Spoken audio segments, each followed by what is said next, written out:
everyone, welcome to this week's Trimcraft Tuesday video. Something a bit different this week. I'm going to be doing some 8x8 scrapbooking with the first edition Perfect Moments paper pad. Now, just to kind of explain what I'm doing and how and why this is slightly different from my normal video, it's just I keep hearing out in the air, as it were, about how people sometimes just want to see some more simple and easy scrapbooking. Like, not everyone has the time or the inclination to be doing these 12x12 layouts that take hours with, all the mixed media and all the cut files and all that kind of thing. Like, I love making them, I genuinely do, but I also understand why there's people out there going, I just want to see something a bit more simple. So I thought I would do that this week and just sort of make, as I said, some really simple 8x8 layouts. I'm pretty much only going to be using the paper pad and a couple of other embellishments and scrapbooking some very, very old photos. These first two I'm scrapbooking are of my great-great-grandparents. So these are my grandma's grandparents, and she will be 96 in a couple of weeks. So obviously these guys are old pictures. So yes, what I did before I started filming was go through a lot of my dies and die cut lots of bits and pieces using the papers from these paper pads. I think I used the 6x6 for most of my die cutting and some scraps from the 12x12. A bunch of them more of like the what's the word I'm looking for? Like the images ones, like you're going to see some like the keys and butterflies. Those are all Dovecraft dies. And then the larger things like the circles and like these scallop squares and stuff, those are all just like nesting dies, those ones that you can get from the works. So yes, I've just die cut loads of stuff, and that's the majority of what I'm going to be using. And I am bringing in distress oxides. I realise not everyone has them, but I do love using my oxides. And as I've said before, when you're just kind of putting them around the edges of things, it doesn't necessarily have to be oxides. You can kind of use any kind of ink. But I just wanted to use those to add this really, really sort of distressed and oldie vibe to the layouts and stuff. So yes, but as I keep saying, I'm very, very much keeping it simple. So on both sides, I'm gonna do two layouts. Four layouts, as I said, but two that go together each time. So as I said, this is great-great-grandma Alan and great-great-granddad Alan.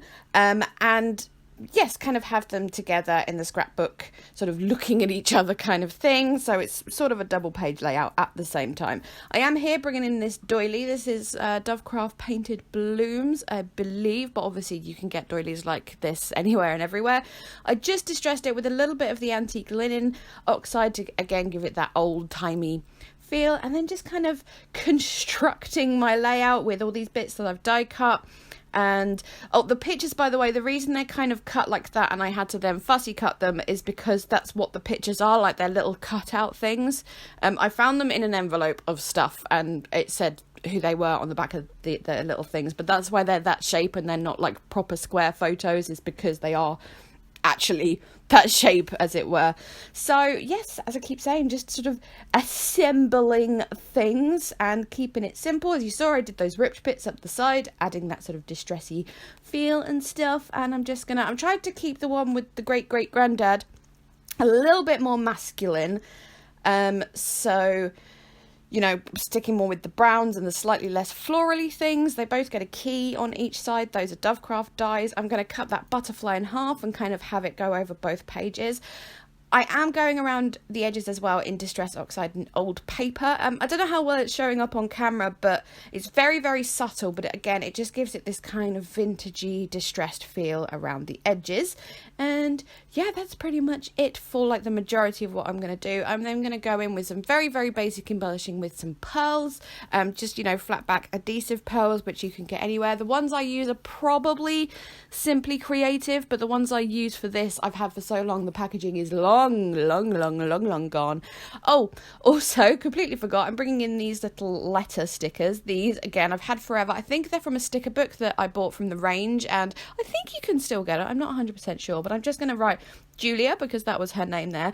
I don't know the first name of great-great-granddad Alan. I know that's awful, so I've left a space in that little thing I've die cut there, the grey one with the polka dots, just to have it there. So when I find out his name, I can put it there. And then I'm just putting the surname of Alan with these Simply Creative alphas. I did make the error. I got these alphas. I put the A down and then I went, oh, I haven't got any L's. This is a slight problem when you need two of them. So I actually took a couple of T's, turned them upside down and snipped off one edge of the T and then made L's, as you can see, and I'm just writing their great-great-granddad, just doing it in a little sort of scripty font with a Pigma Micron pen.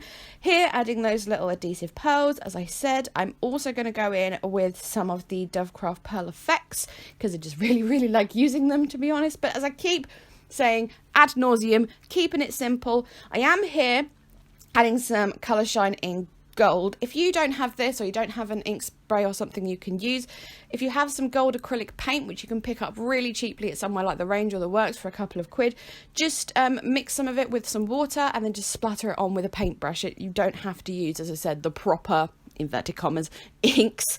And yes, that I think is going to be it. I'm just flicking those pearls from behind to flatten them out, and that is it for the first 2 of the layouts. So shortly we'll be going to the second 2, hopefully at some point. Come on, there we go.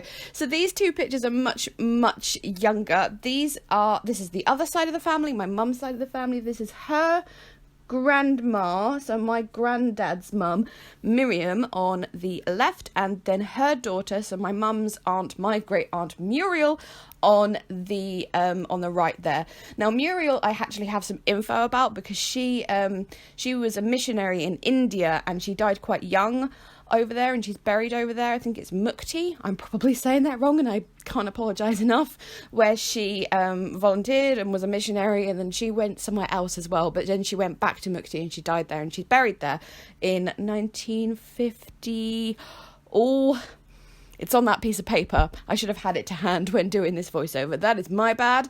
But yes, so I'm making these ones slightly more feminine, but again, I'm using all the same stuff, all stuff from first edition Perfect Moments, using those die cut bits and a couple of doilies, a couple of pearls, a couple of pearl drops, just, as I said, doing basic things. All those little flowers I'm going to add to here, these are from the first edition Build a Unicorn die set, just keeping the little flowers from there. Cut a bunch of those because, as I said, I wanted this one to be quite feminine, because it's 2 ladies really. So Muriel there on the right and Miriam there on the left, who died in 1958, I'm going to say. So obviously never met her, because I was born some years later. And yes, there's those 2. These are of the Asbury family, so I'm going to put Asbury on one of them shortly. And I'm kind of doing the same thing, just assembling all these little bits and pieces. I did put some Distress Oxide on top of that little info thing I printed about Muriel in tattered lace and old paper. Now, because I have an inkjet printer, and just in case anyone else does this, if you're putting ink over something you've printed on an inkjet printer, don't swipe, just lightly dab, because if you swipe, the ink is just going to smush. No matter how long ago you printed it, even if you printed it a month ago, the problem with inkjets is just, yeah, it will smush. So just a little word of warning there. I have made that mistake many times. I really want a laser printer so much. And yes, right, while I'm kind of just doing the same kind of thing over and over again here in my process, I thought I would just acknowledge something that some of you may be wondering, because some of you will know that the annual Trimcraft design team call finished this past Sunday, 30th September, and none of last year's team have been guaranteed a place on next year's, shall we say. We all had to reapply, including myself. So yes, I kind of just wanted to say that me continuing to do Trimcraft Tuesday for now is not like a hint that I've got insider information or anything, and it's not me assuming that I've got a place on next year's team. It's kind of just that, like, I enjoy doing them, so I thought I might as well keep doing them until the design team announcement, and then, well, we'll see one way or the other, won't we? I'm kind of nervous, I'm not going to lie, but yes, as I said, I felt like I should acknowledge the fact that that's going on. Best of luck, by the way, to anyone who has applied. Of course, if you get on the team and I don't, then we can no longer be friends, but totally joking. Let's just move on, shall we? Yes, that's a good idea. So here I am adding the sort of title, as I said with the previous 2 layouts. I'm just adding the family surname onto these ones. We've got Asbury on that one because that's the surname on my mum's side. Those again are Simply Creative Alphas. They are the foam white glitter ones. The foam ones are my favourite, not gonna lie. And they also, because they have like little asterisks, why can I never say that word? You know what I mean? And like little dots and stuff. There's lots of little things that though you could use them for grammatical purposes, they're also very good to use as just like little embellishments, like little dots and stuff. So I've added a few of those.